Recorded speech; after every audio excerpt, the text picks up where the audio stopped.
Ya, derita. Ini masih panjang. Jam 12 nanti selesainya.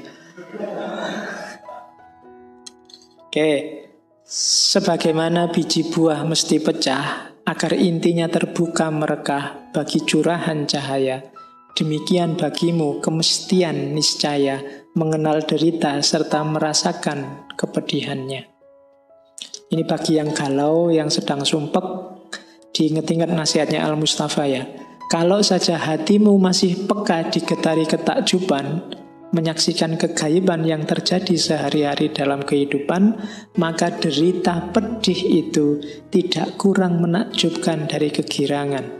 Dan engkau pun akan rela menerima pergantian musim di hatimu, sebagaimana engkau senantiasa rela menerima pergeseran musim yang silih berganti merayapi ladangmu. Semusim datang dan semusim pergi. Galau itu nikmat kalau mau disadari. Penderitaan itu menakjubkan, sebagaimana menakjubkannya kesenangan. Kegagalan itu menakjubkan, sebagaimana menakjubkannya kesuksesan. Makanya Islam itu kan waktu kita sholat disuruh memperbanyak Allahu Akbar. Allahu Akbar itu kan ungkapan ketakjuban. Kamu sedang senang atau sedang susah, Allahu Akbar. Jadi takjub dan biasa saja. Dalam arti apa? Ada ketakjuban, ada kesenangan kita takjub, ada kesedihan kita takjub, dan itulah hidup. Seperti musim. Ada musim hujan, ada musim kemarau. Kadang senang, kadang susah. Seperti suka dan duka tadi. Banyak di antara yang kau derita adalah pilihanmu sendiri. Dialah ramuan pahit pemberian hidup pada pribadi demi penyembuhan bagian yang parah di dalam hati.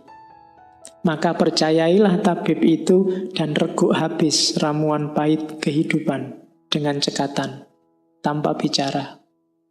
Maksudnya tanpa bicara, tanpa mengeluh. Penderitaan itu obat. Yang bikin kita semakin matang dalam kehidupan itu penderitaan. Kalau kamu senang terus, kamu tidak akan dewasa. Anak kecil yang dimanja terus oleh ibunya, oleh orang tuanya, dia tidak akan dewasa, tidak akan matang. Kadang-kadang harus dibikin susah, kadang-kadang minta apa tidak harus dikasih, kadang-kadang ingin melakukan apa harus dilarang. Dia nangis, dia menderita, tapi dia akan semakin matang cara berpikirnya. Tapi kalau dimanja terus, mentalnya tidak akan matang. Jadi penderitaan itulah yang bikin kita semakin, kalau di agama semakin naik kelas. Ujian itu semakin bikin kita tangguh secara mental. Kalau kita tidak terlatih dengan ujian, agak susah menghadapi kehidupan. Mahasiswa yang sejak semester 1 IP-nya 3,9 cum laude terus, dapat E itu bencana, dia tidak akan siap. Tapi mahasiswa yang sejak awal E-nya oke, E itu biasa, dia lebih tangguh menghadapi penderitaan nilai E. Oh ya kan? Loh, dari sisi kedewasaan itu harus diakui lebih tangguh yang sering dapat nilai E. Sing tiap hari A itu kan ya. Kan itu ceritanya Daniel Goleman melahirkan emotional quotient itu kan. Ada mahasiswa nilainya A terus. Satu ketika dia dapat nilai amin. Tidak terima dia. Harusnya dia A semua, wong merasa pinter. Akhirnya pulang ke rumah, ngambil senjata, balik ke kampusnya, dosennya ditembak. Tuh kan, tidak mateng secara mental. Dari situ nanti Daniel Goleman merumuskan emotional quotient-nya. Jadi jangan salah, penderitaan itu bikin kamu tangguh. Sekali dapat nilai E mungkin kamu sumpek, tapi 2 kali sumpeknya tinggal setengah. 3 kali tidak terlalu sumpek lagi. 4 kali biasa. Loh kan ngono. 5 kali mungkin kamu heran, loh kok nggak dapet E sekarang ya. Jadi itulah manusia. Jadi jangan khawatir. Penderitaan bikin kamu tangguh. Kesusahan bikin kamu tangguh. Yang tiap hari duitnya cukup, tidak pernah kurang duit. Begitu kurang duit, dia akan pontang-panting kesulitan kayak kiamat mau datang. Tapi yang tiap hari krisis, Tidak pernah punya duit, itu tidak masalah, tidak ada duit. Selalu punya jalan untuk mengatasi. Paling tidak kan pindah-pindah kos-kosan teman-temannya. Nanti kan ada jalannya ke sana. Oke, terus pengajaran. Tak seorang pun dapat menanamkan pelajaran kecuali yang mulai terjaga di fajar subuh pengetahuan. Dan guru yang berjalan di bawah bayangan kuil di tengah murid-murid pengikutnya tiada memindahkan kebijaksanaan, namun membenihkan keyakinan serta kasih sayang. Bila ia bijaksana, sesungguhnya tiadalah ia memintamu memasuki gudang perbendaharaan kebijaksanaan itu, tapi akan menuntunmu ke depan pintu gerbang penalaran. Sebab wawasan hidup seseorang tiada meminjamkan sayapnya pada gagasan orang lain. Dan begitulah setiap insan tegak berdiri di hadapan pengenalan Tuhan. Jadi pengajaran yang efektif itu bukan menjejalkan materi. Boleh menjejalkan materi, tapi yang utama apa? Mengantarkanmu ke depan pintu gerbang penalaran, menghidupkan pikiranmu, melatihmu berpikir, melatihmu bernalar, melatih anak didiknya untuk cerdas, untuk bisa mandiri, berpikir sendiri. Karena mereka nanti akan menghadapi hidupnya sendiri. Jadi, kalau sekedar materi, bisa orang baca buku sendiri. Tapi cara mengelola materi, itu yang lebih penting. Dan itu tugas beratnya para guru. Kalau di sini ada yang fakultas tarbiyah. Jadi, tidak dijejalkan materinya, tapi diajarkan cara mengelola materi. Ajarkan cara dia memahami pengetahuan, ajarkan cara dia menginterpretasi, menganalisis pengetahuan. Itu lebih penting. Ajari logika, ajari bahasa, ajari cara bernalar, cara berpikir, menanggapi persoalan, menghadapi perbedaan, menghadapi teori pemikiran yang berbeda. Itu lebih penting. Itu pengajaran. Persahabatan. Di saat berpisah dengan teman, kau tiadakan berduka cita. Sebab apa yang paling kau kasihi darinya amatlah mungkin lebih cemerlang dari kejauhan.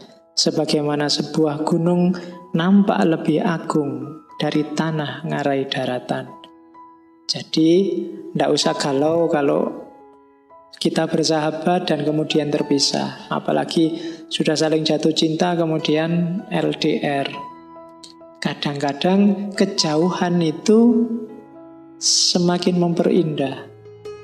Kayak gunung-gunung itu kan dilihat dari indah lebih jauh, lebih indah. Walik ya. Dilihat dari jauh lebih indah daripada kamu datang ke sana.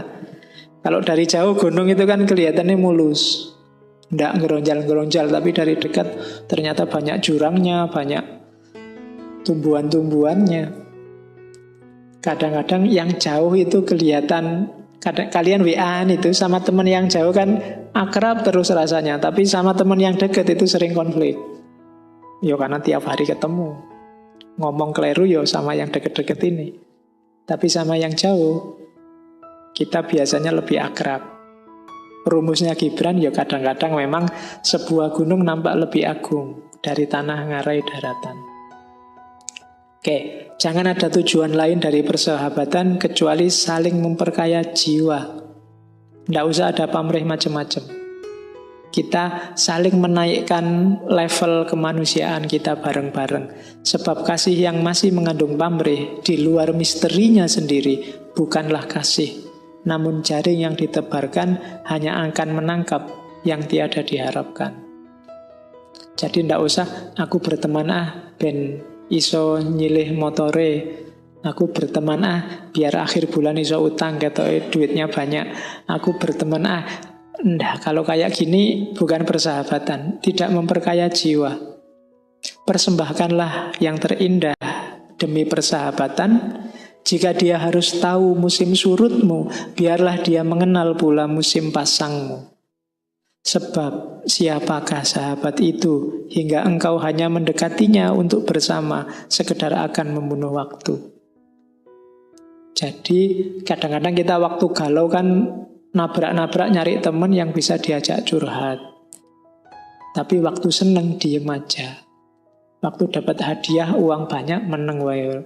Nggak kabar-kabar. Tapi waktu stres, wah, gayane curhat di Facebook, di WA, temennya dikasih tahu semua. Aku sedang susah nih. Jadi nyari teman hanya untuk tempat curhat.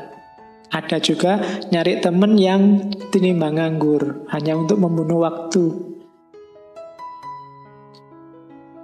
Carilah teman untuk bersama menghidupkan sang waktu, bukan menghabiskan waktu. Nah, kamu yang bisa menafsirkan ya. Hidupkan waktumu bersama-sama, bukan habiskan waktumu bersama-sama. Jadi lakukan bersama-sama hal-hal yang bermanfaat, yang nantinya tidak kau sesali. Kayak saya bilang di awal tadi, jangan sampai nanti, oh iya ya, dulu aku deket sama dia, coba aku belajar itu dari dia, coba aku dapat sesuatu dari dia. Kalau sudah lewat ya eman-eman, karena kemarin cuma menghabiskan waktu. Sekarang saatnya menghidupkan waktu. Terus kebaikan dan kejahatan. Katanya Gibran, tentang kebaikan manusia aku bisa bicara, namun tidak mengenai kejahatannya. Sebab apalah kejahatan itu selain kebaikan juga yang tersiksa oleh lapar dan hausnya sendiri. Sebenarnya jika kebaikan itu kelaparan, dia akan mencari makanan walau sampai ke lorong kegelapan. Dan apabila dahaga, ia akan minum walau yang direguknya air beracun. Engkau benar apabila engkau berusaha memberikan dirimu, namun engkau bukannya jahat apabila engkau masih mencari untung bagi dirimu, sebab pencari untung diibaratkan hanya sekedar menghisap susu ibu bumi bagaikan akar.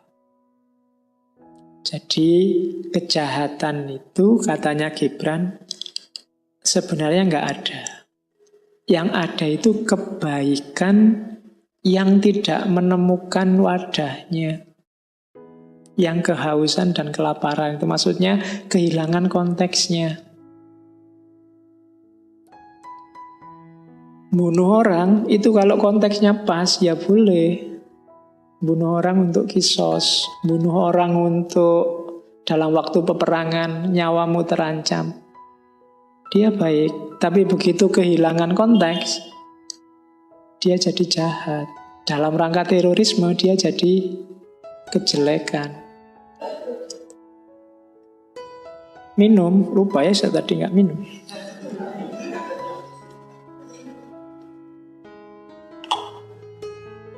Minum ini kebaikan, tapi kalau konteksnya tidak pas, dia bisa jadi kejelekan, kejahatan. Konteksnya tidak pas itu bisa misalnya berlebihan, porsinya kebanyakan, dia akan jadi kejahatan. Kenapa tadi makan gula itu kok terus dianggap jelek? Karena awalnya kita melakukan kejahatan dengan gula, kokean, sampai melahirkan diabetes. Jadi terus yang semula itu janjane baik, terus gula jadi jahat. Bukan karena gulanya yang jahat, tapi konteksnya yang ganti sekarang. Karena kemarin kamu berlebih-lebihan sih. Tidak ada gula jahat itu. Ngerokok itu ya jahat, cuma kan dia tidak jahat pada dirinya sendiri. Kalau kamu ngerokoknya sehari cuma setengah dalam rangka apa? Mungkin ya enggak masalah. Cuma kamu ngerokoknya kan oke, lebih banyak daripada nafasmu. Ya mesti wae ngerusak. Gitu loh. Ngerokok itu kan baik-baik saja asal enggak dibakar. Itu namanya ngemut. Oke. Jadi buah pohon tak mungkin berkata pada akarnya, jadilah seperti aku yang masak dan ranum ini, senantiasa memberikan kelimpahan hasilnya. Sebab bagi sang buah memberi adalah kebutuhannya, sedang bagi sang akar menerima adalah kebutuhannya. Jadi apa-apa harus sesuai porsinya dan proporsinya, baru itu baik. Oke, terus doa. Katanya Gibran, kalian berdoa di saat kesulitan dan membutuhkan. Alangkah baiknya kalian pun berdoa di puncak kegirangan dan di hari-hari rizkimu sedang berkelimpahan. Dan bila engkau dapat merasa nyaman, bila sempat mencurahkan kegelapan hatimu ke haribaan angkasa, maka engkau pun dapat merasa nyaman memancarkan fajar merekah di hatimu ke cakrawala raya. Jadi berdoa itu nggak usah nunggu susah. Menyampaikan terima kasih pada Allah, ya sampaikan aja lewat doa. Doa itu kan komunikasi kita yang paling dekat sama Allah. Jadi di hari rezekimu sedang banyak, ya sampaikan pada Allah. Minta Allah rezekimu barokah, bermanfaat, tidak sia-sia. Kan nggak ada yang nggak bisa diminta dari Allah. Tidak harus nunggu sumpek. Kamu dapat nilai A pun berdoalah, ya Allah semoga nilai A ini membantu masa depanku. Semoga nilai A ini barokah. Semoga nilai A ini tidak cuma membahagiakanku tapi juga, itu berdoa. Apalagi dapat nilai E, ya kan? Jadi tidak harus nunggu sedang. Kamu kaya berdoalah, miskin juga berdoalah. Hujan berdoalah, kemarau juga berdoalah. Kalau engkau memasang telinga pada kesucian malam, engkau akan mendengar mereka. Mereka ini alam semesta, bicara dalam kebisuan.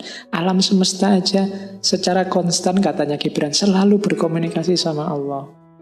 Apa kira-kira katanya? Tuhanku yang agung, kemauanmu lah yang berlaku dalam diriku. Doronganmu lah dalam diriku, yang merubah malam milikmu menjadi hari yang menjadi milikmu pula. Kami tak kuasa meminta apa-apa. Karena mereka alam, yang dikasih kuasa minta-minta kan kita.